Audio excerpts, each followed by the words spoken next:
Hi guys, it's Chantel, and I had hoped to give you a tour of our new little homeschool nook today, but I'm waiting for a few things that I need to finish the space, so you get a little sneak peek of like it kind of in progress. It will probably be like this for a couple of weeks because I've got some videos planned for the next few weeks, but here's a little peek of what's going on. Today I want to talk about some of our homeschool goals for the spring, as well as give you a little tour of what's going on our homeschool cart. So I decided this year I wanted to set seasonal homeschool goals because I like setting goals at the beginning of the year, but I feel like the kids kind of change and grow throughout the year, and it's kind of necessary to make goals more frequently so that we can adjust where needed. And yeah, so I think I have 4 goals that I want to do for the spring. The very first thing is more read-alouds. Actually, no, I want read-alouds. We have done audiobooks at mealtimes for years, but that really hasn't been happening since we got a 7-month-old, which has been almost 2 months ago now. So I have started reading aloud to my kids. This is not something that comes naturally to me. I am very bad at reading aloud, but I'm working on it. I'm starting with really little easy readers and working my way up because that will, I think, make it easier. I talk too fast, and therefore I read too fast and I try to read it all too fast. So I'm trying to slow down and learn how to read aloud. Another thing that we want to do, number 2, or I want to do anyway, is I just started reading Awakening Wonder by Sally Clarkson, and I really do want to awaken wonder in my kids. This last year has been a hard year for a lot of people, and I feel like I kind of want to get back to the wonder that I know they used to have. And yeah, I want to read this book and then figure out exactly what awakening wonder means, like from there, and make some more specific goals. Next week I plan on having a reading wrap-up where I'm going to talk about what we read together, what I've been reading, kind of, not all the books, but like any kind of like homeschool related books, and then what each of my kids have been reading. And so hopefully I will have done this and I can kind of explain a little bit more about it. The third thing is I want to start a morning basket. We had done this years ago and I put it off for a while. We just stopped doing it while we were like unschooling and stuff, but I want to bring it back. One of the things I know I want to go on there is Then Sings My Soul. This is a book of 150 of the world's greatest hymn stories. So they have the hymn and then like the story behind the hymn.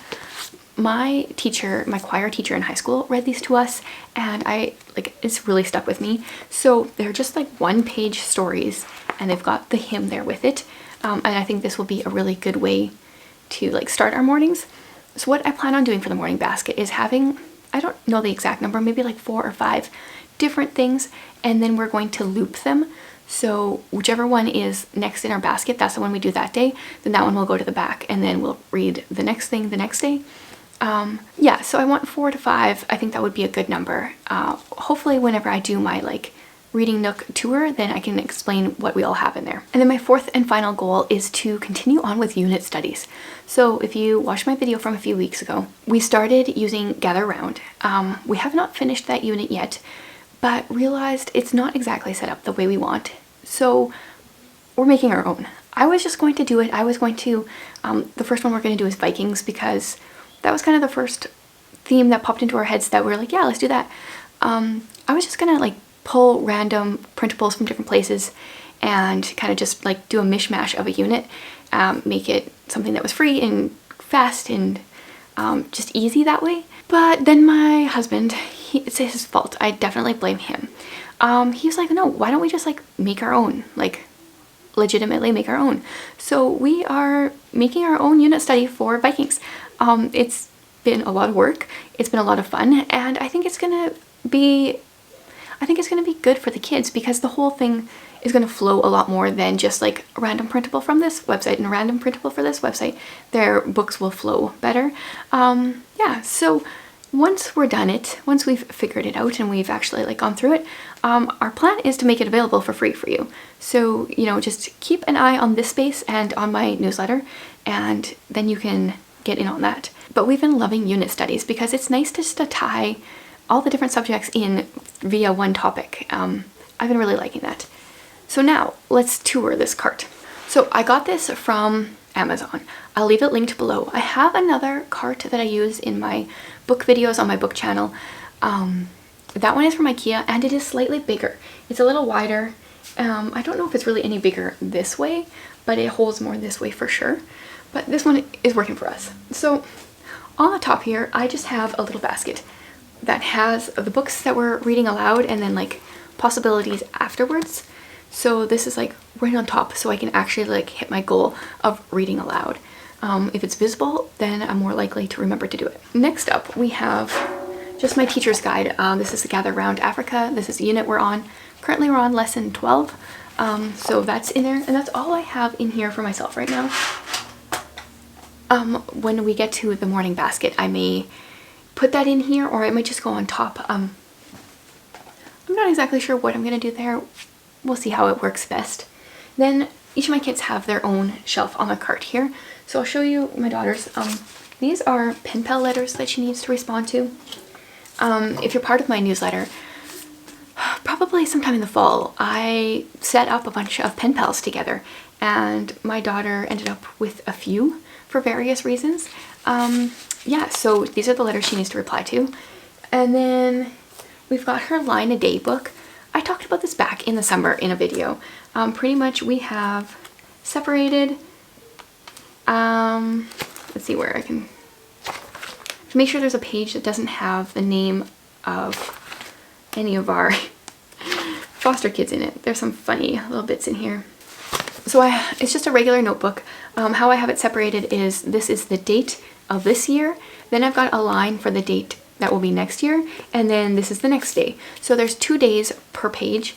I have a 5-year journal that I enjoy, and I could have just bought those for the kids, but for various reasons I wanted to do regular books, partly just for more space for my son so he has more room to write, and also just because I wanted to get going on it really fast and I didn't want to order it and have to wait. Yeah, that's mostly why. Then we've got her Gather Round book, and then they each have a reading log that we started at the beginning of the month with the books that they're reading, and I can see right now she already needs to update this. I wish I would have started this like at the beginning of the school year, because I always need to make a kind of do like a wrap up of our school year for our school division, and I did not keep track of stuff this year, so I'm going to be struggling for what exactly to put in the first half of the of that report. And then she has this, like, this is a grade 4 curriculum book that she got last year that she likes to do things in sometimes. I didn't buy them curriculum books this year, which I wish I would have. Even when we unschooled and everything, I still like buying those books because they're like maybe $10, and there's tons of pages of like printables. Like if I were to print all those myself, it would probably end up being more money. And then she's just like flipped through there and done pages that interest her and learned things that way. So that is her shelf. And then my son's is pretty much exactly the same, other than he has a book that he's reading aloud to me right now. We just started this one. This is really fun. Then he's got his line a day book. And we're not always good with remembering to do this every day. So sometimes if we can't remember, like, what did we do on February 12th, they just draw a picture, because it's something, at least it's some kind of memory that we can look back on in years to come. And then he's got a pen pal letter to respond to. He has his Gather Round Early Reader book and his reading log. And then he has a Math Smart book in here, which I also always have the hundreds chart for him to use. And then I'll have to leave this linked below. This is a number of the day printable that I got years ago, and then I just laminated it. So every now and then we just pick a number and we do the hundreds, tens, ones, and we show it, and we figure out if it's even or odd and do all sorts of activities related to it. This is actually, it's a really good resource. And then I have a clipboard in here for them to use when replying to their pen pals if they want to write it on here. And then he has a little pencil grip. He's had this for a year or two, and I find it does help with his writing, but he doesn't always like to use it. So there you have it. There is our homeschool cart. I will leave as much of the stuff that I can linked below. it will probably change and evolve. I'm thinking once I have like this nook area set up, I will like seasonally give like a tour and show you kind of inside our morning basket, inside our cart, and like what we all have displayed and stuff. Yeah, so that will hopefully be coming in the next few weeks. I'll be filming here, probably with it unfinished for a little while first. I hope you enjoyed this peek into our homeschool, and thanks for watching, guys.